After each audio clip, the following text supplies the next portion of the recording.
Welcome to our YouTube channel learn easy. Class 6ലെ chapter 2 ആയിട്ടുള്ള diversity in the living വേൾഡിന്റെ part 3 ആണ് നമ്മളിവിടെ ചെയ്യുന്നത്. പാർട്ട് 1ന്റെയും 2ന്റെയും വീഡിയോയുടെ ലിങ്ക് ഡിസ്ക്രിപ്ഷൻ ബോക്സിൽ കൊടുക്കാം. നമ്മൾ പാർട്ട് 2ല് നിർത്തിയിടത്ത് നിന്ന് ബാക്കി തുടങ്ങുകയാണ്. പോവാം. നമുക്കിവിടെ ആക്ടിവിറ്റി 210ല് ഒരു ടേബിൾ തന്നിട്ടുണ്ട്. ഈ ടേബിൾ നമ്മൾ ഫില്ല് ചെയ്യണം. ഇവിടെ കുറച്ച് കാര്യങ്ങൾ തന്നിട്ടുണ്ട്. ഇവിടെ ഒരു ടേബിൾ തന്നിട്ടുണ്ട്. ആ ടേബിളിൽ ഇവിടെ എന്ത് ചെയ്യണം? ഡെസേർട്ടിൽ കാണുന്നതായിട്ടുള്ള ജീവികളുടെയൊക്കെ പേര് നിങ്ങൾ എഴുതണം. പ്ലാന്റ്സിന്റെയോ അനിമൽസിന്റെയോ. ഇവിടെ എന്ത് കമൽ എന്ന് ഒരു എക്സാമ്പിൾ തന്നിട്ടുണ്ട്. വേറെ എന്തൊക്കെ മെത്തേഡ് എഴുതാം? നമുക്ക് കാക്ടസ് എഴുതാം അല്ലെ? നിങ്ങൾക്ക് ഇവിടെ പിന്നെ എന്ത് എഴുതാം? ഡെസേർട്ടിൽ കാണുന്ന ഫോക്സുകൾ എഴുതാം. പിന്നെ സ്നേക്സ് ഉണ്ട് അല്ലെ? മൗണ്ടൈൻസിലാണെങ്കിലോ ഡിയോഡ ട്രീസ് ഉണ്ട്. പിന്നെ എന്താണ്? പൈൻ മരങ്ങൾ, പൈൻ ട്രീസുകൾ ഉണ്ട്. പിന്നെ യാക്ക് ഉണ്ട്. അങ്ങനെ നിങ്ങൾക്ക് മൗണ്ടൈൻസിൽ കാണുന്നതിനെ ഇവിടെ ഫില്ല് ചെയ്യാം. ഓഷ്യൻസിൽ എന്തൊക്കെയാ കാണുന്നത്? Fish, Wales, dolphin, octopus. അങ്ങനെ നിങ്ങൾക്ക് ഈ കോളം ഇവിടെ കംപ്ലീറ്റ് ചെയ്യാം. ഫോറസ്റ്റിലാണെങ്കിലോ ഫോറസ്റ്റ് നിങ്ങൾക്ക് ഇഷ്ടം പോലെ അറിയാം അല്ലെ? ലയണ്, ടൈഗർ, മങ്കി, എലിഫന്റ്, അങ്ങനെ നിങ്ങൾക്ക് സീബ്ര. ഇനി അതർ റീജിയൻ എന്തൊക്കെയാ? അതർ റീജിയനിൽ കാണുന്ന കൗ, ഡോഗ് അല്ലെ? ബൊഫെല്ലോ. പിന്നെ എന്താ? ഗോട്ട് എഴുതാം. Plants and animals found in one kind of region are different from those found in another kind of region. നിങ്ങൾക്ക് അറിയാലേ, നിങ്ങൾ ചുറ്റും നോക്കിയാൽ തന്നെ അറിയാം, നമുക്ക് ചുറ്റുമുള്ള പ്ലാന്റ്സും എനിമൽസും അല്ല വേറെ കുറച്ച് ദൂരെയുള്ള സ്ഥലങ്ങളില് അല്ലെങ്കിൽ രാജ്യങ്ങളിൽ കാണുന്നത് അല്ലെ? എല്ലാത്തിലും വ്യത്യസ്തമുണ്ട്.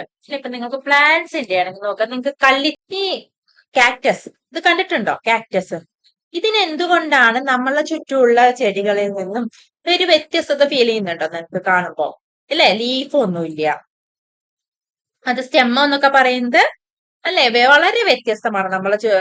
നമ്മൾ ഈ ബിസ്കസോ തുളസിയോ ഒക്കെ കാണുന്നത് പോലെയല്ല അല്ലെ? അതിന് ഡിഫറെന്റ് ആയിട്ടുള്ള സ്റ്റെമ്മും ലീഫും ഒക്കെയാണ്. എന്തുകൊണ്ടാണ് ആ ഡിഫറൻസ് വരുന്നത്? ഈ കാക്ടസ് കാണുന്നത് ഡെസേർട്ട് ആയിട്ടുള്ള റീജിയൻസിലാണ്, മരുഭൂമികളിലാണ് കാണുന്നത്. മരുഭൂമിയിൽ പ്രത്യേകത എന്താ? അവിടെ വെള്ളം ഉണ്ടാവില്ല അല്ലെ? വെള്ളം കമ്മിയായിരിക്കും. വളരെ കഷ്ടമായിരിക്കും വെള്ളം കിട്ടുക എന്ന് പറയുന്നത്. അപ്പൊ അവർക്ക് എന്ത് ചെയ്യണം? സസ്യങ്ങൾക്ക് വെള്ളം അബ്സോർബ് ചെയ്ത് വെക്കണം. അവർക്ക് വെള്ളം അബ്സോർബ് ചെയ്ത് സ്റ്റോർ ചെയ്ത് വെക്കുകയും വേണം. അതുപോലെ വാട്ടർ ഇഷ്ടപ്പെടാനും പാടില്ല. അവരുടെ വാട്ടർ ലോസ് എന്ന് പറയുന്നത് കമ്മിയാക്കുന്നതും വേണം. അതിനു വേണ്ടിയിട്ടാണ് ഇവര് എന്ത് ചെയ്താണ് ചെടികൾക്ക് ഇങ്ങനെ ഒരു മോഡിഫിക്കേഷൻ കിട്ടിയിട്ടുള്ളത്. Cactus plant with thick and fleshy stems in the desert of Rajasthan അല്ലെ? രാജസ്ഥാനിൽ കാണപ്പെടുന്ന പ്ലാന്റുകളാണ് ഇവ. ഇവയുടെ ഇങ്ങനെ സ്ട്രക്ചർ വന്നിരിക്കുന്നത് എന്തുകൊണ്ടാണ്? ഇതിന്റെ ഉള്ളിലൊക്കെ ഇവര് വെള്ളം സ്റ്റോർ ചെയ്ത് വെച്ചിരിക്കുകയാണ്. ഓക്കെ. എന്നാൽ ഹിമാചൽ പ്രദേശില് ഹിമാലയത്തിന്റെ ആ ഭാഗങ്ങളിലൊക്കെ നിങ്ങൾക്ക് എന്ത് കാണാം? ഇതുപോലത്തെ നിങ്ങൾക്ക് അറ്റമൊക്കെ ഇങ്ങനെ കൂർത്തിട്ടുള്ള അല്ലെ? ഒരു കോണ് പോലെയൊക്കെയുള്ള ട്രീസ് കാണാം. എന്തുകൊണ്ടാണ് അവിടെ ഇങ്ങനെ കാണുന്നതെന്ന് അറിയോ? ആ ഭാഗത്തൊക്കെ എന്താണ്? ഭയങ്കര തണുപ്പാണ് അല്ലെ? മഞ്ഞ് വീഴ്ചയൊക്കെ ഉണ്ടാവുന്ന സ്ഥലങ്ങളാണ്. അപ്പൊ ഇങ്ങനെ മഞ്ഞൊക്കെ വീണ എന്ത് ചെയ്യണം? അത് സ്ലൈഡ് ചെയ്ത് താഴേക്ക് പോവുക വേണം. അതിനു വേണ്ടിയിട്ടാണ് ഇതിന് എന്തുണ്ടത് ഇങ്ങനെ ഒരു ഷേപ്പ് കൊടുത്തിട്ടുള്ളത്. Rhododendron trees in the Himalayas of Himachal Pradesh. These trees are conical in shape അല്ലെ? And have flexible and sloping branches. Sloping ആയിട്ടുള്ള ബ്രാഞ്ചസും ആണ്. ഭയങ്കര ഫ്ലെക്സിബിളും ആണ്. ഇപ്പൊ നമ്മൾ രണ്ട് റീജിയനിലും ഉള്ള പ്ലാന്റ്സ് എന്ന് പറയുന്നത് വളരെ വ്യത്യസ്തമാണ് അല്ലെ? ഡെസേർട്ടിൽ കാണുന്ന പ്ലാന്റ്സിന്റെ എൻറ്റയർലി ഡിഫറെന്റ് ആണ് നമ്മൾ എവിടെ കാണുന്നത്? തണുപ്പുള്ള സ്ഥലങ്ങളിൽ അല്ലെ? അല്ലെങ്കിൽ ഹിമാലയ. എന്തുകൊണ്ടാണ് അങ്ങനെ ഡിഫറെന്റ് ആയത്? അവിടുത്തെ ക്ലൈമറ്റ് ഡിഫറെന്റ് ആണ് അല്ലെ? ആയിട്ടുള്ള ക്ലൈമറ്റിനും കണ്ടീഷനും ഒക്കെ അനുസരിച്ച് അവിടെ ഉണ്ടാകുന്ന പ്ലാന്റ്സിനും എനിമൽസിനും ഒക്കെ വ്യത്യാസം വരും. എന്താണ്? അവയ്ക്ക് അവിടെ സർവൈവ് ചെയ്യണമെങ്കിൽ അതിനനുസരിച്ചുള്ള ആകൃതിയും അതിനനുസരിച്ചുള്ള കാര്യങ്ങളും ഒക്കെ അവർക്ക് ഉണ്ടെങ്കിൽ മാത്രമേ നിലനിൽക്കാൻ പറ്റുകയുള്ളൂ. There is very little water available in the desert. A hot desert is typically very hot during the day and very cold at night. നൈറ്റില് കോൾഡും ആയിരിക്കും, ഡേ ടൈമിലും ഭയങ്കര ചൂടായിരിക്കും. Therefore, you will find plants and animals in these areas that can tolerate and survive both the hot condition during the day and cold condition ആയിട്ട്. അപ്പൊ അവിടെയുള്ള പ്ലാന്റ്സിനും അനിമൽസിനൊക്കെ എന്ത് ചെയ്യേണ്ടി വരും? ഹോട്ട് ആയിട്ടുള്ള കണ്ടീഷനിൽ ഡേ ടൈമിലും സർവൈവ് ചെയ്യേണ്ടി വരും, കോൾഡ് കണ്ടീഷൻ ആയിട്ടും സർവൈവ് ചെയ്യേണ്ടി വരും. The fleshy stem of plants found in the desert can store water. Water store ചെയ്യാൻ കഴിയും ആ സ്റ്റെം, ഫ്ലഷി ആയിട്ടുള്ള സ്റ്റെമ്മുകളിൽ. അതെന്ത് ചെയ്യും? Help them to tolerate the hot condition. The mountains in extremely cold region experience frequent snowfall. Snowfall ഉണ്ടാവും മൗണ്ടൻസിലൊക്കെ അല്ലെ. In order to survive in such conditions, some of their trees have the ability to let the snow slide off easily. Okay. The conical shape and sloping branches of decor trees enable them to do so easily. അവയുടെ shape എന്ത് ചെയ്യുന്നുണ്ട്? ഈ ട്രീസിന്റെ easy ആയിട്ട് slide ചെയ്ത് പോകാൻ വേണ്ടിയിട്ട് മഞ്ഞുകളിനെ സഹായിക്കുന്നുണ്ട്. You must have understood by now that the biodiversity varies from region to region because of diverse conditions. Diverse കണ്ടീഷൻസിന്റെ ഭാഗമായിട്ട് ബയോഡൈവേഴ്സിറ്റിയും വ്യത്യാസപ്പെട്ടു വരും. പിക്ചർ തന്നിട്ടുണ്ട്. എന്താണ് picture? A camel living in the hot desert of Rajasthan. ഇത് രാജസ്ഥാനിൽ കാണപ്പെടുന്ന കെമലാണ്. ഇതോ a camel living in the cold desert of Ladakh. ലഡാക്കിലെ കോൾഡ് ഡെസേർട്ടില് കാണുന്ന കെമലാണ്. ഇതിന്റെ രണ്ടിലും വ്യത്യാസങ്ങൾ കാണുന്നുണ്ടോ? രണ്ടും ഒരുപോലെയാണോ? അല്ല അല്ലെ, രണ്ടിലും ഒരുപാട് വ്യത്യാസങ്ങളുണ്ട്. ഇതിന്റെ ലെഗ്സ് ഒക്കെ എന്ന് പറയുന്നത് ഭയങ്കര നീളമുള്ളതാണ്, ലെങ്ത് ഉള്ളതാണ് അല്ലെ. ഇതിന് എന്താണ്? ലെഗ്സ് ഒക്കെ ചെറുതാണ്. ഇതിന് കുറെ ഹെയർ ഒക്കെ കാണുന്നുണ്ട്. എന്തിനാ ഹെയർ? ഹെയർ എന്ന് പറയുന്നത് തണുപ്പിനെ പ്രൊട്ടക്ട് ചെയ്യുന്നതിന് വേണ്ടിയിട്ടാണ് ഹെയർ നമ്മൾ അയക്കുന്നത്. നിങ്ങൾ ശ്രദ്ധിച്ചറിയാം, നല്ല തണുപ്പുള്ള സ്ഥലങ്ങളിലെ ജീവികൾക്കൊക്കെ നല്ല രോമങ്ങൾ ഉണ്ടായിരിക്കും, ഹെയർ ഉണ്ടായിരിക്കും. അത് അവർക്ക് തണുപ്പിൽ നിന്ന് പ്രൊട്ടക്ട് ചെയ്യാൻ വേണ്ടിയിട്ടാണ്. The camel of the hot desert has long legs with wide hooves. കാണാനുണ്ടോ നിങ്ങക്ക്? വൈഡ് ആയിട്ടുള്ള ഹൂസ് ഉണ്ടായിരിക്കും. പിന്നെ എന്താണ്? ലെങ്ത് കൂടിയ കാലുകൾ ഉണ്ടായിരിക്കും. Alex shares that his grandmother told him that the long legs and wide hooves help these camels to walk on the sandy desert without sinking into the sand. അപ്പൊ ഗ്രാൻഡ്മദർ പറഞ്ഞ് എന്തിരിക്കുന്നതാണ്? രാജസ്ഥാനിലേക്ക് ഇങ്ങനെ ഹോട്ട് ഡെസേർട്ടിലുള്ള ഈ കെമലിന്റെ കാലുകൾ നീളം കൂടിയതും ഇങ്ങനെ വൈഡ് ആയിട്ടുള്ള ഊസൊക്കെ ഉണ്ടാവാൻ കാരണം എന്താണ്? മണലിലൂടെ നടക്കാന് സഹായിക്കാൻ വേണ്ടിയിട്ടാണ്. നമ്മൾക്കറിയാം, നമ്മൾ മണലിലൂടെ നടക്കുമ്പോ എങ്ങനെയാണ്? നമ്മളെ കാല് ഇങ്ങനെ കുഴിഞ്ഞു പോകും അല്ലെ. അങ്ങനെ സിങ്ക് ചെയ്യാതെ നടക്കുന്നതിന് ഹെൽപ്പ് ചെയ്യാൻ വേണ്ടിയിട്ടാണ് ഇങ്ങനെ ഒരു ഷേപ്പ് വന്നിട്ടുള്ളതെന്നാ പറയുന്നത്. On other hand, the height and legs of camels of the cold desert are comparatively shorter. ചെറുതാണ് അല്ലെ. എന്തുകൊണ്ടാണ്? These short legs allow them to walk easily in mountainous region. Mountain കുന്നുകൾക്കും മലകൾക്കൊക്കെ കയറുക എന്ന് പറഞ്ഞാൽ എന്താണ്? ഡെസേർട്ട് പോലെയല്ല അല്ലെ, വ്യത്യസ്തമായിട്ടുള്ള അവസ്ഥയാണ്. അവിടേക്ക് കയറുന്നതിന് വേണ്ടിയിട്ട് മൗണ്ടൻസിലൊക്കെ റീജിയനിൽ നടക്കാനതിന് സഹായിക്കാൻ ഈ ഷോർട്ട് ലെഗ്സ് സഹായിക്കുമെന്നാണ് പറയുന്നത്. In deserts food is not available easy അല്ലെ. ഡെസേർട്ടിൽ ഫുഡ് എന്ന് പറയുന്നത് പെട്ടെന്ന് കിട്ടുന്ന ഒരു കാര്യമല്ല. Camel stores food in the humps. അറിയില്ലേ, കെമലിന്റെ ബാക്കിൽ എന്ന ഒരു ഹംസ് ഉണ്ടാവും അല്ലെ. അവിടെയാണ് അതിന് ആവശ്യമായിട്ടുള്ള എന്ത് ചെയ്യുന്നത്? ഫുഡ് സ്റ്റോർ ചെയ്ത് വെക്കുന്നത്. കണ്ടില്ലേ, ഇവിടെയാണ് അതിന്റെ ഫുഡ് സ്റ്റോർ ചെയ്യുന്ന സ്ഥലം. Camels found in the hot desert have one hump each that helps them to survive during the scarcity of food.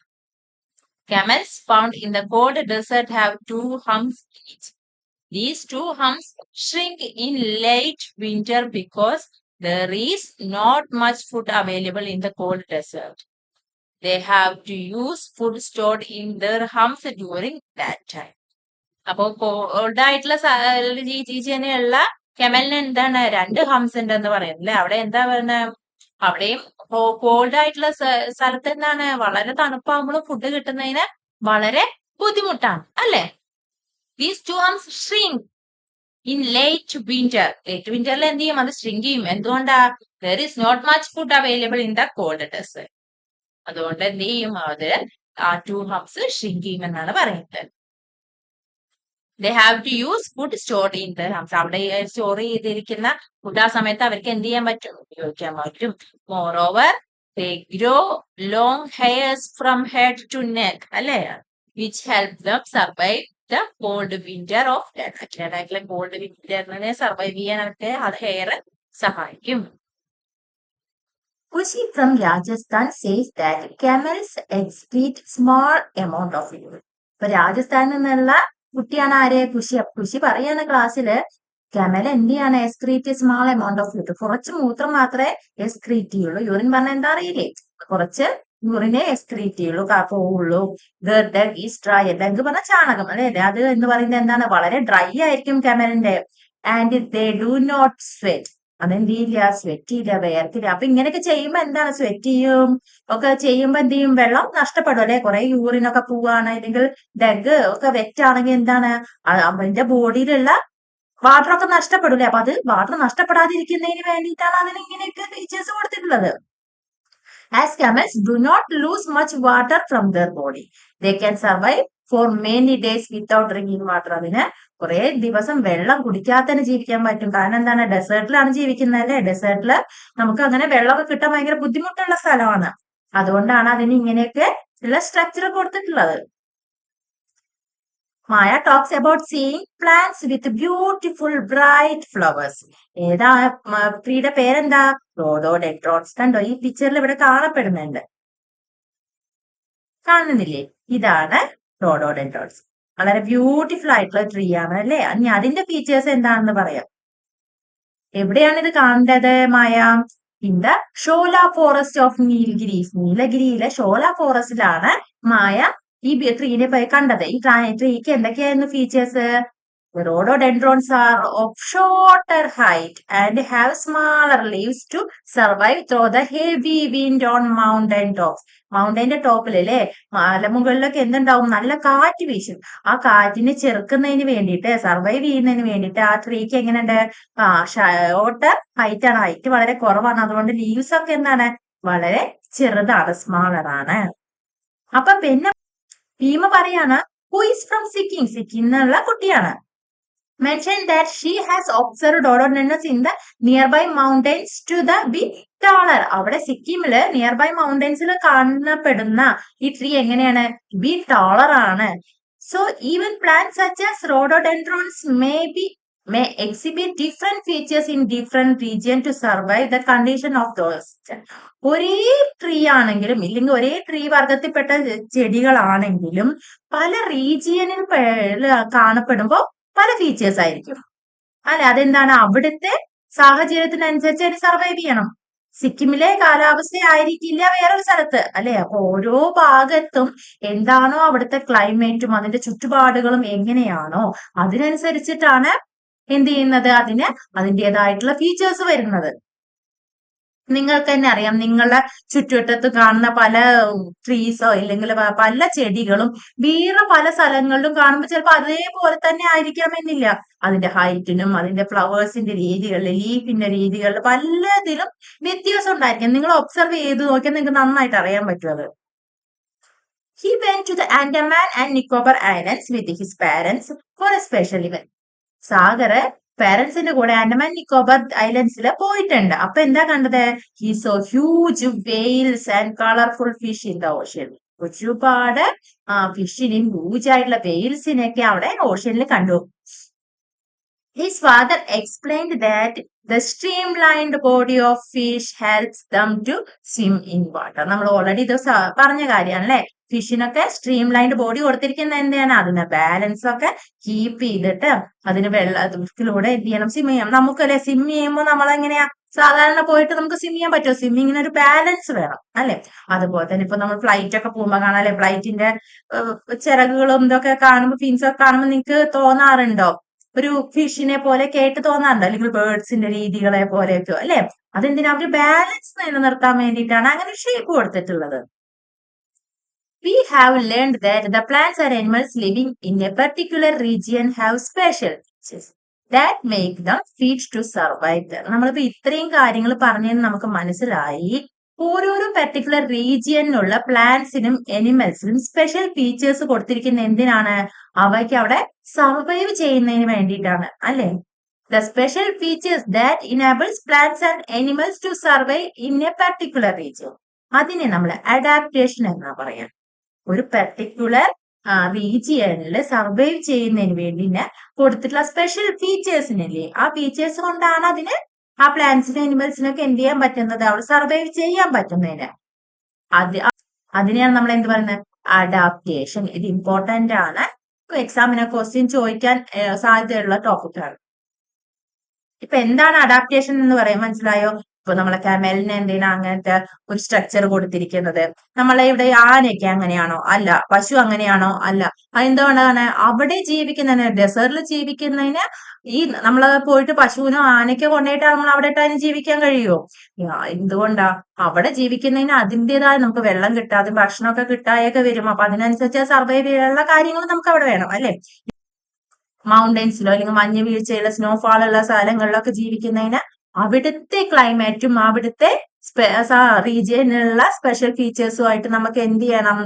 Survive ചെയ്യാൻ പറ്റണം അല്ലേ? അപ്പൊ അത്തരം the shape of the decoder tree and the height of the rhododendron are adaptation അല്ലെ? ആ ഡെക്കോഡർ ട്രീയുടെ shape വന്നതും റോഡോഡെൻഡ്രോന് shape വന്നതും അതിന്റെ ലീവ്സ് ഒക്കെ ചെറുതായതൊക്കെ എന്തുകൊണ്ടാണ്? അഡാപ്റ്റേഷന്റെ ഭാഗമായിട്ടാണ്. എന്ത് ചെയ്യുന്ന അവനേക്ക് സർവൈവ് ചെയ്യുന്നതിന് വേണ്ടിയിട്ട് ആ റീജിയനിൽ. The place where plants and animals live is called their habitat. എന്താ ഹാബിറ്റാറ്റ്? ഒരു പ്ലാന്റ്സോ എനിമൽസോ എന്തുമാട്ടെ അത് ജീവിക്കുന്ന അതിന്റെ ചുറ്റുപാടിനെ ആണ് നമ്മൾ എന്ത് പറയുന്നത്? ഹാബിറ്റാറ്റ് എന്ന് പറയുന്നത്. മനസ്സിലായോ? ഒരു പ്ലാന്റ്സോ അനിമൽസോ എന്തോ തന്നെയാവട്ടെ, the place where plants and animals live is called, ആ പ്ലേസിനെയാണ് പറയുന്നത് ഹാബിറ്റാറ്റ്. ഇതും വളരെ ഇമ്പോർട്ടന്റ് ആണ്. ഓക്കെ, നിങ്ങളിത് മനസ്സിലാക്കി വെക്കുക, പഠിച്ചു വെക്കുക. The habitat of sea turtle is the sea or ocean അല്ലെ? സീയിലുള്ള ടർട്ടിലിന്റെയോ ഓക്കെ ഹാബിറ്റാറ്റ് എന്താണ്? സീ ആണ്. അപ്പൊ കെമലിന്റെ എവിടെയാണ്? ഹോട്ടിലാണ്, കോൾഡുള്ള ഡെസേർട്ടിലാണ്. ഹോട്ടിൽ ജീവിക്കുന്ന കെമലാണെങ്കിൽ ഹോട്ട് ഡെസേർട്ട് അല്ലെ? കോൾഡുള്ള ഡെസേർട്ട് ആണെങ്കിൽ അവിടെയാണ്, അതാണ് അതിനാ കെമലിന്റെ habitat. Okay, habitat of rhododendron is mountain. മനസ്സിലായോ? മൗണ്ടൻ ആണ് റോഡോഡെൻഡ്രോന്റെ ഹാബിറ്റാറ്റ്. എവിടെയാണ് അത് കാണപ്പെടുന്നത്? മൗണ്ടൻസിലാണ് അല്ലെ? ക്ലിയർ ആയോ? The habitat of plants and animals provide dum food അല്ലെ? നമുക്ക് ആ ഹാബിറ്റാറ്റ് അല്ലേ ആ പ്ലാന്റ്സിനും അനിമൽസിനും ഒക്കെ ഉള്ള ഫുഡ് കൊടുക്കുന്നത്. ഒരു ചെടിക്കാണെങ്കിൽ ഒരു മരത്തിനാണെങ്കിൽ വെള്ളം കിട്ടുന്ന എവിടെ നിന്നാണ്? ഹാബിറ്റാറ്റിൽ നിന്നാണ്. എയർ കിട്ടുന്ന എവിടെ നിന്നാണ്? ഷെൽട്ടർ കിട്ടുന്നത്. ഇപ്പൊ അനിമൽസ് ആണെങ്കിൽ ഷെൽട്ടർ കിട്ടുന്ന എവിടെ നിന്നാണ്? അത് ഹാബിറ്റാറ്റിൽ നിന്നാണ് അല്ലെ? അതിന്റെ നീഡ്സിന്, അതിന്റെ സർവൈവ് ചെയ്യുന്നതിന് വേണ്ടിയുള്ള എല്ലാ നീഡ്സും എല്ലാ കാര്യങ്ങളും കിട്ടുന്നത് എവിടെ നിന്നാണ്? ആ ഹാബിറ്റാറ്റിൽ നിന്നുമാണ് അല്ലെ? Many types of plants and animals may share the same habitat അല്ലെ? ഒരേ ഹാബിറ്റാറ്റിൽ തന്നെ പലതരത്തിലുള്ള നമുക്ക് എന്ത് ചെയ്യണം? പ്ലാന്റ്സിനെ കാണാം, അനിമൽസിനെ കാണാം അല്ലെ? നിങ്ങളിപ്പോ ഒരു ചെറിയൊരു ഭാഗം എടുത്തു നോക്കി നോക്കുമ്പോ സീ ആണെന്നൊക്കെ, സീയില് പലതരത്തിലുള്ള പ്ലാന്റ്സ് ഉണ്ടാവും, പലതരത്തിലുള്ള അനിമൽസ് ഉണ്ടാവും അല്ലെ? Habitat plays an important role in shaping the biodiversity of a region. ഈ ഹാബിറ്റാറ്റുകൾ കൂടി ചേർന്നിട്ടല്ലേ നമുക്ക് ഈ ബയോഡൈവേഴ്സിറ്റി ഉണ്ടാവുന്ന ഒരു റീജിയന്റെ. ക്ലിയർ ആയില്ലേ? ഈ ടോപ്പിക് എന്ന് പറയുന്നത് വളരെ ഇമ്പോർട്ടന്റ് ആയിട്ടുള്ള ഒരു പോർഷൻ ആണ്. എല്ലാവർക്കും ക്ലിയർ ആയി എന്ന് വിചാരിക്കുന്നു. ഇതൊരു വലിയ ചാപ്റ്റർ ആയതുകൊണ്ടും വീഡിയോയുടെ നീളം കൂടുമെന്നുള്ളത് കൊണ്ടും ഈ തൽക്കാലം ഇവിടെ വെച്ച് നിർത്തുകയാണ്. ബാക്കി ഭാഗം അടുത്ത പാർട്ടായിട്ട് ചെയ്യാം.